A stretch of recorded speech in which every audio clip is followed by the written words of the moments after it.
सो है गाइस, स्वागत आपका आप ही के यूट्यूब चैनल में इसको डीके में। एंड आज हम जिस शेयर को लेकर बात करेंगे वो जियो फाइनेंशियल सर्विसेज लिमिटेड, जिसकी आज के दिन आप लोग देखोगे लिस्टिंग होते हुए नजर आई है। क्योंकि हाल ही में जो रिलायंस ग्रुप की कंपनी रिलायंस इंडस्ट्री, उससे ये कंपनी अलग हुई है। तो ऐसे में आप लोग देखोगे कंपनी का जो मेन बिजनेस है बैंकिंग एंड फाइनेंस का है, और म्यूचुअल फंड के बिजनेस में आप लोग देखोगे कंपनी उतरी गई है। ठीक है, मेन कारोबार इनका म्यूचुअल फंड्स का ही रहेगा अब तक जो देखने को मिला है, क्योंकि ब्लैक रॉक के साथ इसके जो अभी पीछे टाई अप हुआ है, जिसके अंदर दोनों जो है भी म्यूचुअल फंड्स के रिगार्डिंग बिजनेस करेंगे। उसके बाद अब आप लोग देखोगे भी इस कंपनी के बारे में डिटेल में जानकारी आपको बता दें कि कंपनी का जो बुक वैल्यू है वो कितने का है, लगभग 81-85 की इसकी बुक वैल्यू है। ठीक है, उसके बाद जो शेयर है वो हमें ओपन होते हुए नजर आया आज के दिन 265 पर, तो BSE के अंदर लिस्ट हुआ, और 262 पर हमें NSE के अंदर देखने को मिला। उसके बावजूद आप लोग देखोगे जो स्टॉक में वॉल्यूम आई आज के दिन 7,83,00,000 के करीब वॉल्यूम लगी, और शेयर हमें LC के अंदर लॉक होते हुए नजर आए हैं। यानी स्टॉक में लगा है धुआंधार LC, गिरावट के माहौल स्टॉक में बढ़ चुके थे। ऐसे में आप लोग देखोगे बहुत सारे निवेशक जब ओपन हुआ स्टॉक ने हाई लगाया ऊपर में 266 के आसपास, 267 के आसपास स्टॉक ऊपर में पहुंचा। वहाँ पर बहुत सारे निवेशकों में वो थोड़ी बहुत तेजी देखकर खरीद लिया भाई।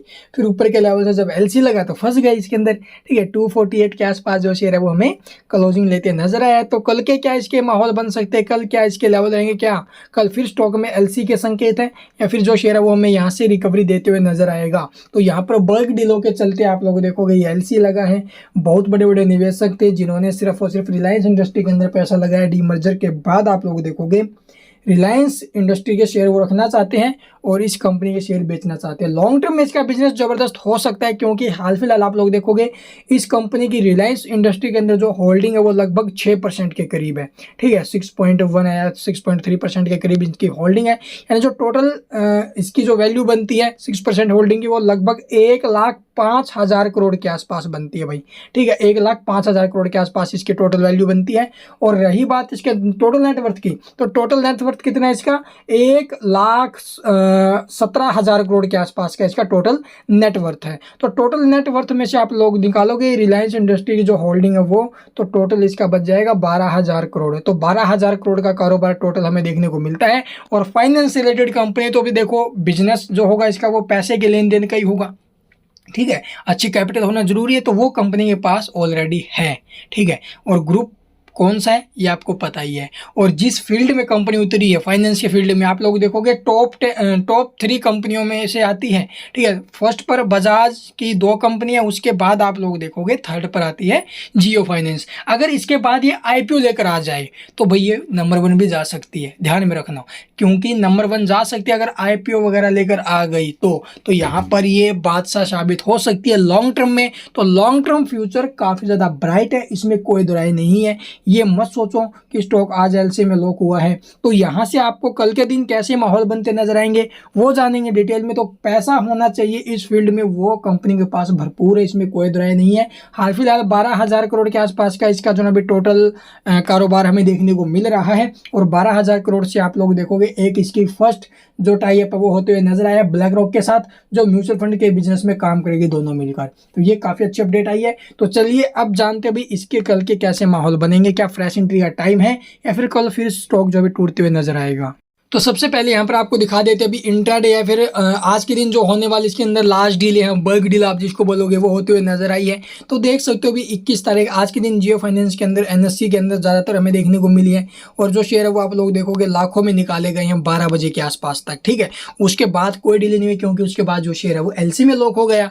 ठीक है, 10 बजे के आसपास आप लोग देखोगे 10:50 के बाद जो इसकी लास्ट डील हुई थी वो 12:02 के बाद, उसके बाद कोई भी डील नहीं हुई है। तो यहाँ पर आप लोग देख सकते हो हैवी क्वांटिटी में जो माल है वो बेचा गया है, जिसके चलते ये शेयर हमें LC में लॉक होते हुए नजर आया है। तो इतनी ज़्यादा डीले हुई है, 7 करोड़ प्लस की इसके अंदर वॉल्यूम आई है, तो स्टॉक में LC लगना लाजमी था भाई। तो LC इसी वजह से लगा है, लेकिन घबराना बिल्कुल भी नहीं है, इस शेयर के अंदर एक ज़बरदस्त मौका आपको मिलेगा। तो चलिए जानते हैं अब इसके कल के लेवल। कल के लेवल देखने से पहले एक बार डाटा देख लेते हैं। ओपन क्या था इसका भाव, ₹262.80 के अंदर। हाई जो लगाया था ₹262.05 का, फिर जो शेयर है वो नीचे ही गया भाई।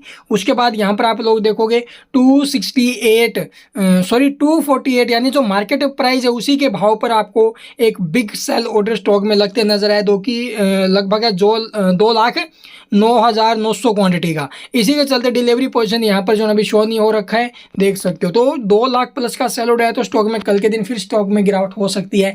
ऐसे में 235 का हमारा नीचे में सपोर्ट है।